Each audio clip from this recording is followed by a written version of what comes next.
Foi na manhã de 25 de agosto de 1944 que tropas francesas lideradas pelo general Philippe Leclerc, com apoio de uma divisão do exército dos Estados Unidos, entraram em Paris. Era o fim de 4 anos de ocupação pela Alemanha nazista, um período de terror para moradores da capital. Naquela manhã, os parisienses não sabiam, mas estavam se livrando de uma ameaça ainda maior. Hitler havia dado 2 ordens que, se tivessem sido cumpridas, uma tragédia de proporções gigantescas teria ocorrido na capital. 2 generais nazistas ignoraram as ordens do Führer, que pretendia ver Paris ardendo em chamas. Nesta edição do Matéria de Capa, vamos tratar da história pouco conhecida dos generais que ousaram desafiar Hitler e preservar Paris e seus habitantes.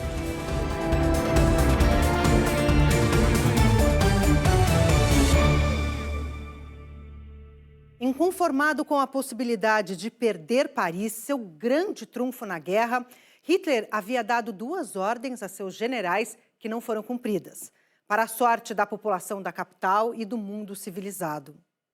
Ao governador militar de Paris, ele ordenou a destruição das pontes sobre o rio Sena, além da explosão de todos os monumentos.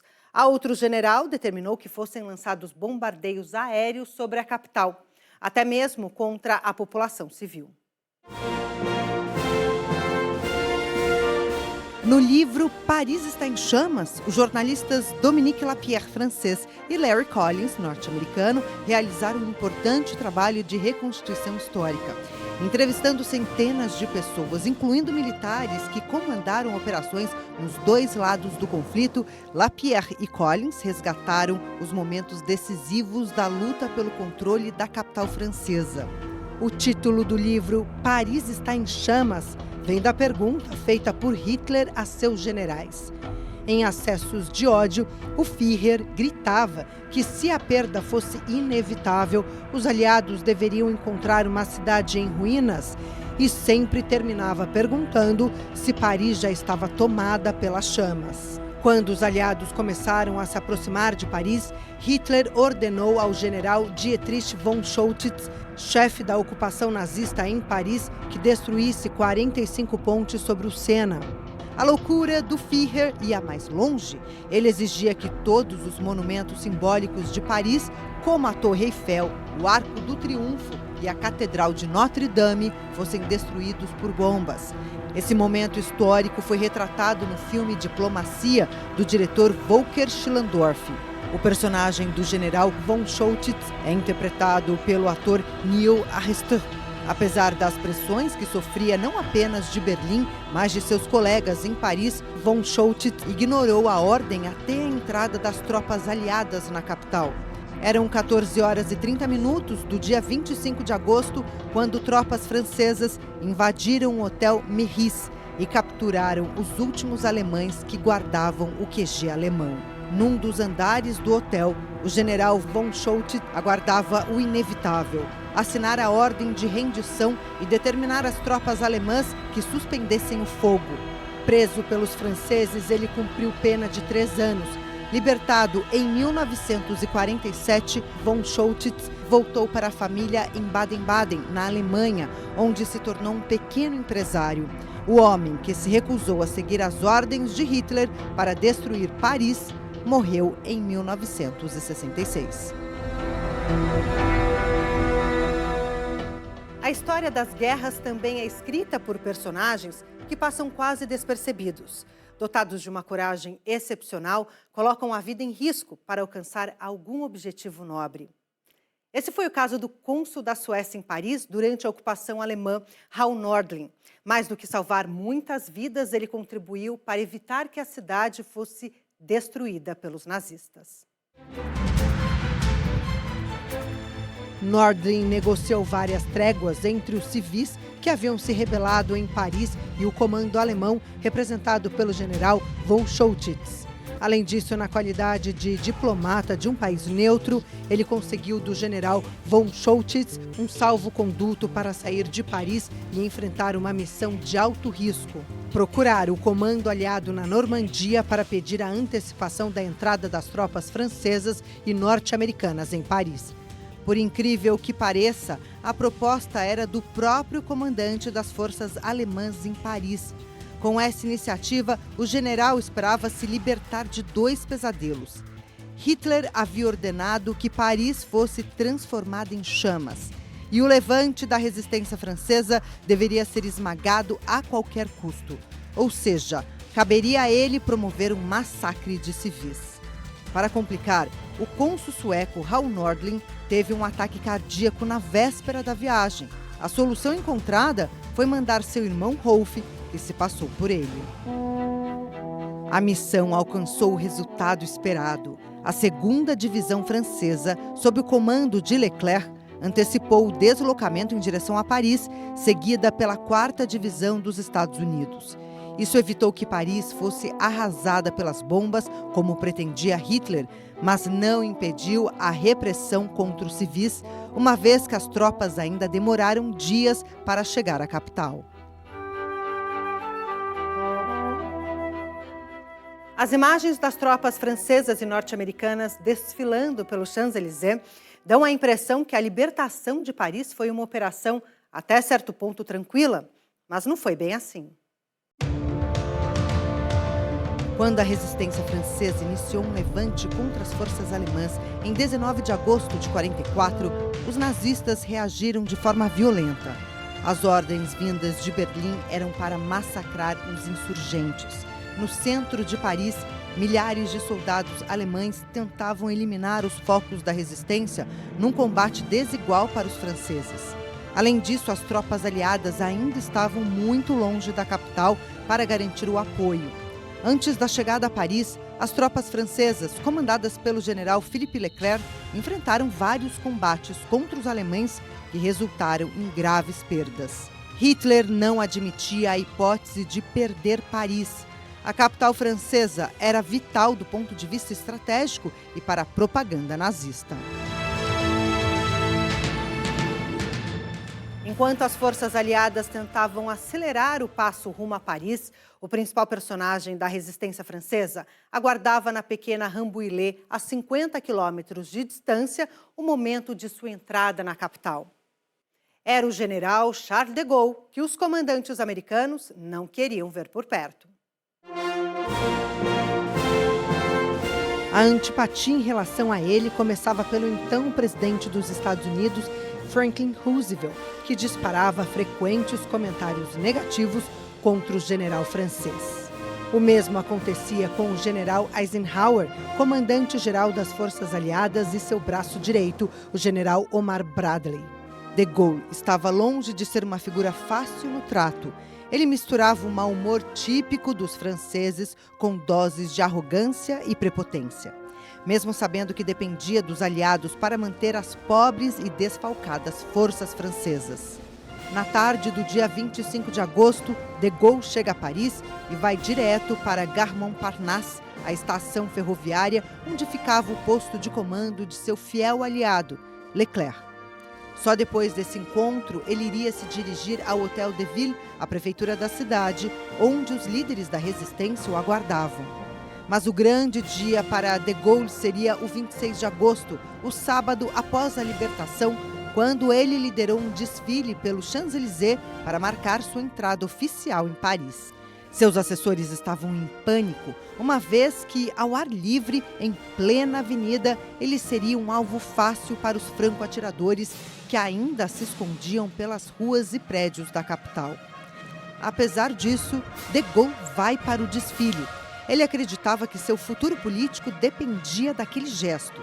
Na verdade, os riscos eram maiores do que os franceses imaginavam. Hitler havia ordenado que a Força Aérea Alemã lançasse um bombardeio em massa sobre Paris e até contra alvos civis. Mas o chefe do Estado-Maior do Grupo de Exércitos, o general Hans Speidel, que recebeu as ordens de Berlim, decidiu ignorar a determinação por considerá-la absurda. Uma semana depois, Speidel seria preso pela Gestapo, a polícia secreta de Hitler, e executado. Ignorando todos esses riscos, de Gaulle desfilou pelo Champs-Élysées, aplaudido pela multidão.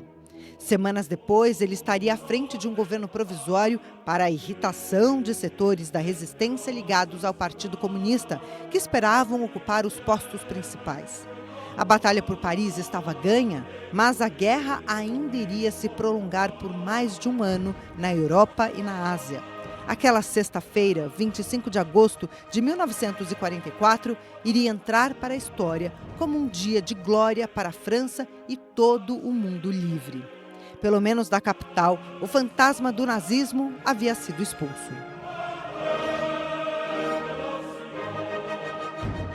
Imaginem dois soldados, um francês e um americano, que se conhecem na frente de batalha. Anos depois, eles se reencontram. O francês Dominique Lapierre, então um repórter da revista Paris Match. O americano Larry Collins, repórter da Newsweek. Desse reencontro surgiram muitas aventuras e vários livros. Foram mais de 10 livros escritos, traduzidos para 30 idiomas e 100 milhões de exemplares vendidos, fora os direitos autorais para o cinema. Qualquer autor teria ficado milionário. Mas dinheiro nunca foi a preocupação principal de Dominique Lapierre. Metade do que ganhou, ele destinou a projetos sociais na Índia, país pelo qual se apaixonou ao escrever seu livro mais conhecido, Esta Noite, a Liberdade, um emocionante relato da independência da Índia em 1947, depois de 300 anos de colonização pelo Império Britânico.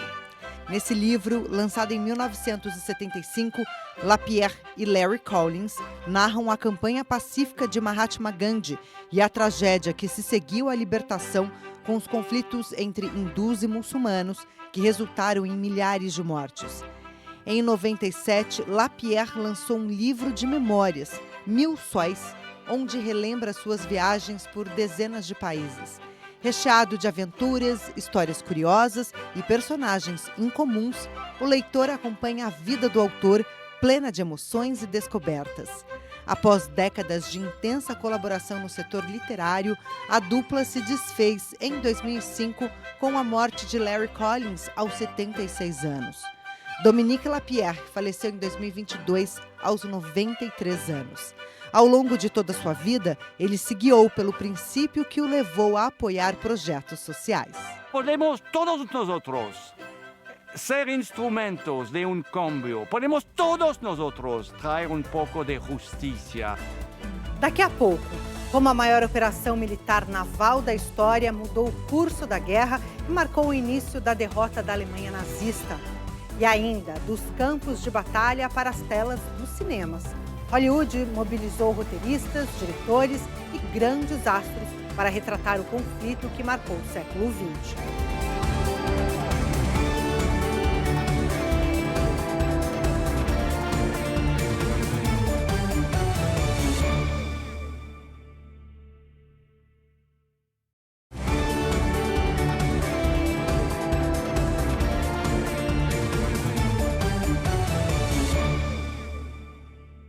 A libertação de Paris ocorreu menos de 3 meses após o desembarque das tropas aliadas na Normandia, litoral norte da França.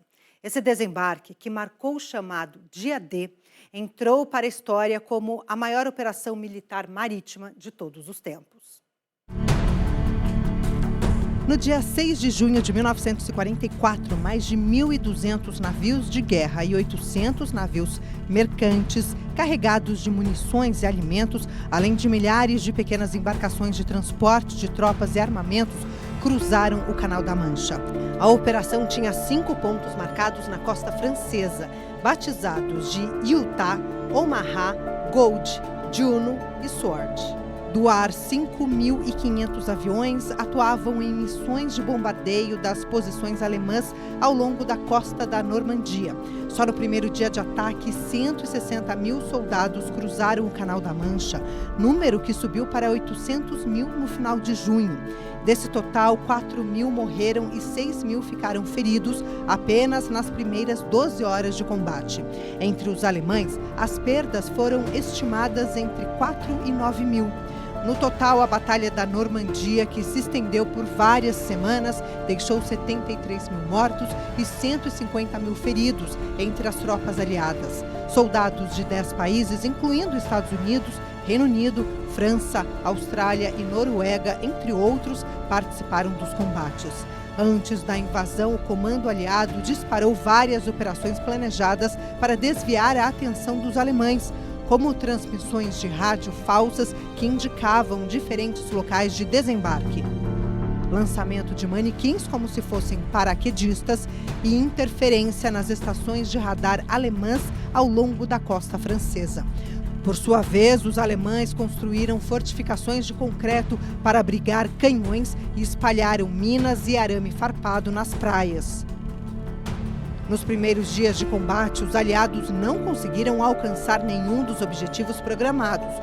Os alemães ofereceram uma dura resistência, o que levou a enormes baixas para os dois lados. Mas, ao longo de semanas, os aliados avançaram e estabeleceram as bases do que iria resultar na libertação da França e boa parte da Europa Ocidental.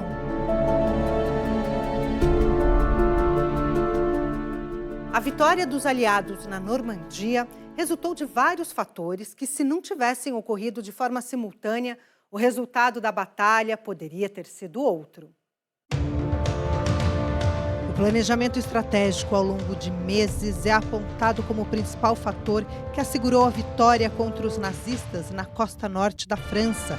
O plano incluiu a preparação de milhares de embarcações escondidas em diversos pontos do Mar do Norte e espalhadas de forma que os alemães não imaginassem que iriam atuar em conjunto.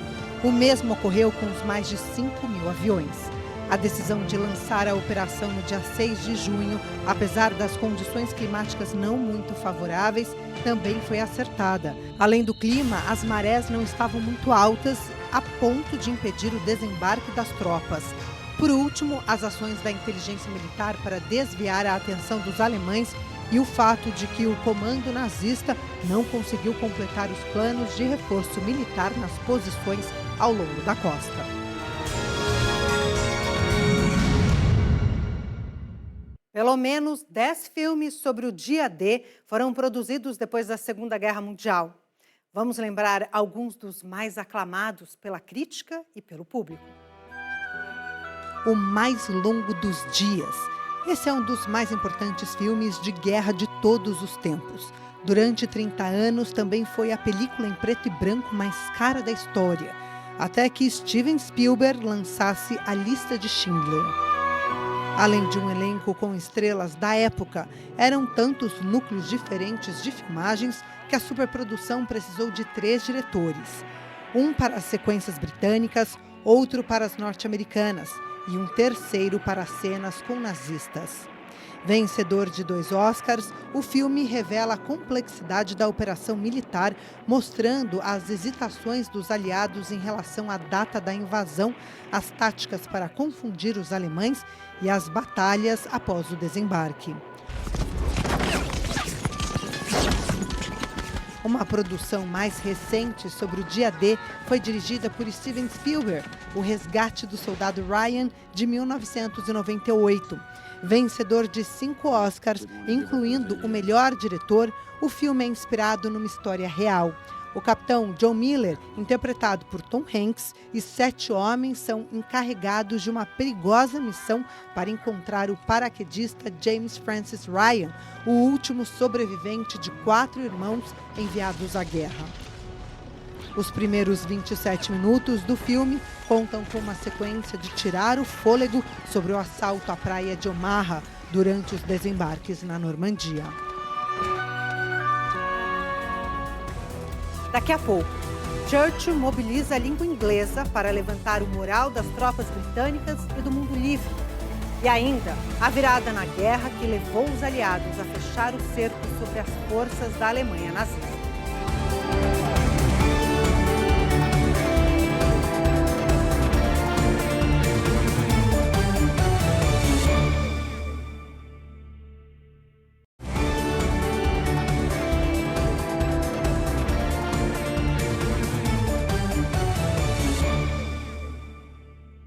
A resistência na Europa, que impediu a queda de todo o continente nas mãos da Alemanha nazista, só foi possível graças à Inglaterra. Por mais de um ano, os britânicos resistiram sozinhos após a queda da França, Bélgica e outros aliados. Isso só foi possível graças à determinação de Winston Churchill, que levantava o moral de toda a população com seus discursos brilhantes.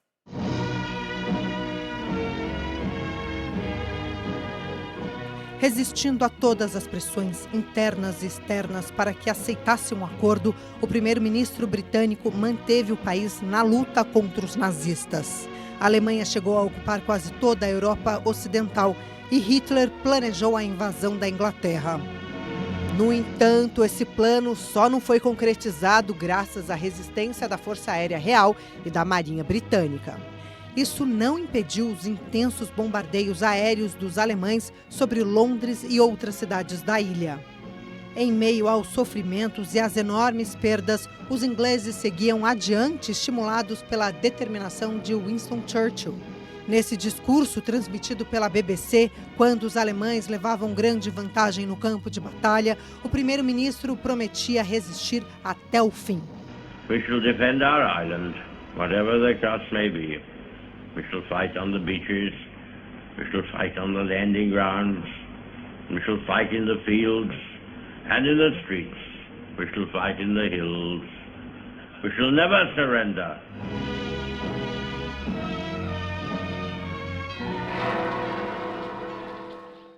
Dois meses após a libertação de Paris, a maior parte do território da França já estava em mãos das tropas aliadas. A mudança foi fundamental para que os aliados avançassem em direção a Berlim, fechando o cerco sobre as forças nazistas. Em setembro de 44, um mês após a conquista de Paris, os alvos seguintes foram os portos de Marselha e Toulon, vitais para a chegada de suprimentos para os exércitos aliados. Mas a eliminação dos últimos focos de resistência dos alemães em território francês só iria acontecer no início de 1945. Na frente russa, o exército de Stalin e o inverno russo impunham severas perdas às tropas nazistas. Em março de 45, pressionados em várias frentes, os alemães já estavam a um passo da derrota total. A vitória na Europa foi alcançada em 7 de maio de 1945, quando os alemães assinaram o primeiro ato de rendição. O segundo, com algumas mudanças, foi assinado no dia 8 de maio, em Berlim. O desembarque na Normandia e a libertação de Paris marcaram dois momentos importantes na virada da guerra em favor dos aliados. No final de 44, os alemães tentaram diversas contraofensivas, mas sofreram fortes baixas.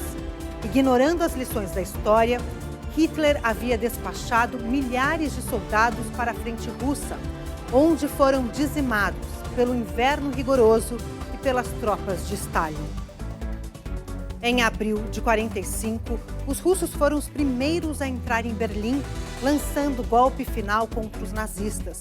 Semanas depois, chegaram os americanos e ingleses, selando a derrota total do Terceiro Reich, um império que, segundo Hitler, iria durar 1000 anos.